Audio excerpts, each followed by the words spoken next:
Hey guys! Magve-vlog lang muna ako today cause medyo masama yung pakiramdam ko. Hindi ako makagawa ng full video with all the efforts ng mga lighting, ganyan-ganyan. So anyway, I'm just gonna tell you guys about my experience in ordering from AliExpress. AliExpress online store siya na ang mga suppliers are from China or minsan from Hong Kong. So anyway, I bought this one. Ano siya, face brush. Para siyang Poresonic cleanser except manual siya. And hindi ka makakapili ng kulay. Iba-ibang kulay sana siya. Pero random nilang sinisend. Lahat pink. May isang clear white lang na pinadala sa akin. Which is yun yung ginagamit ko ngayon. And this is available pala sa aking online store, Aesthetica Republic, sa Facebook and Instagram. So anyway, I'm gonna tell you guys kung ano yung naging journey nitong aking product na in-order from China. Hong Kong. Originally from Hong Kong siya. May 5 siya na ship.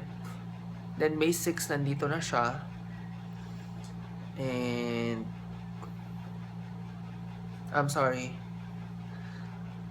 May 5 siya shinip ng seller. May 6 siya umalis ng Hong Kong. And then, May 6, nandito na rin siya sa Philippines kasi this is by DHL, kaya ang bilis. And then, napunta siya sa clearance event. May 7, nasa clearance event pa rin siya. And May 8, nasa clearance event pa rin. Clearance event, ito yung parang chinecheck ng customs kung magkano ang dapat i-tax sa'yo. Then, May 8, clearance processing complete at Manila, Philippines. Then, nag-depart na rin siya sa facility in Manila. May 9, nasa delivery facility na siya. May 11, ayan, with delivery courier, and then na-deliver na sa akin May 11.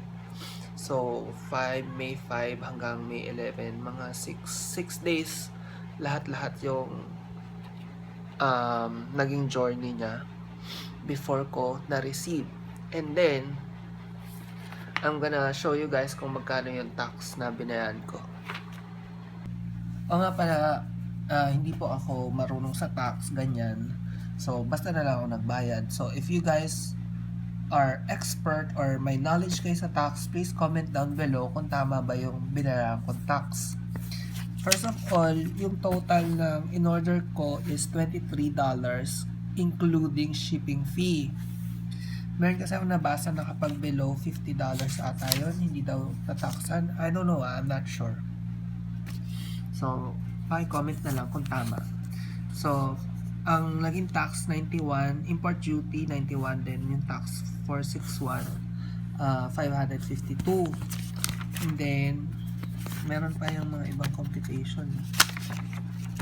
So, ayan nga, $23 siya ha, yung value niya.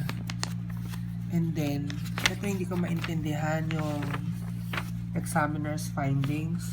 Makeup tools, ba't naging $46? $23 nga lang siya. So anyway, I'm not sure.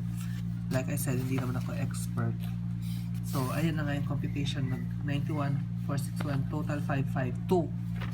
And, hindi lang yan yung babayaran kasi meron pang customs charges lang yon. Meron pang advance payment fee. I don't know what that is. And formal entry declaration form 30. Ayun pala yung total 33.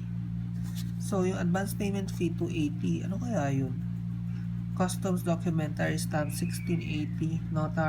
Notarial fee 2240. Ang total pong binayaran ko is 904.80. Ayan yung resibo from DHL. So for something worth $23, as I was saying, for something worth $23 yung in-order ko, no, tax ko is 904, almost doble.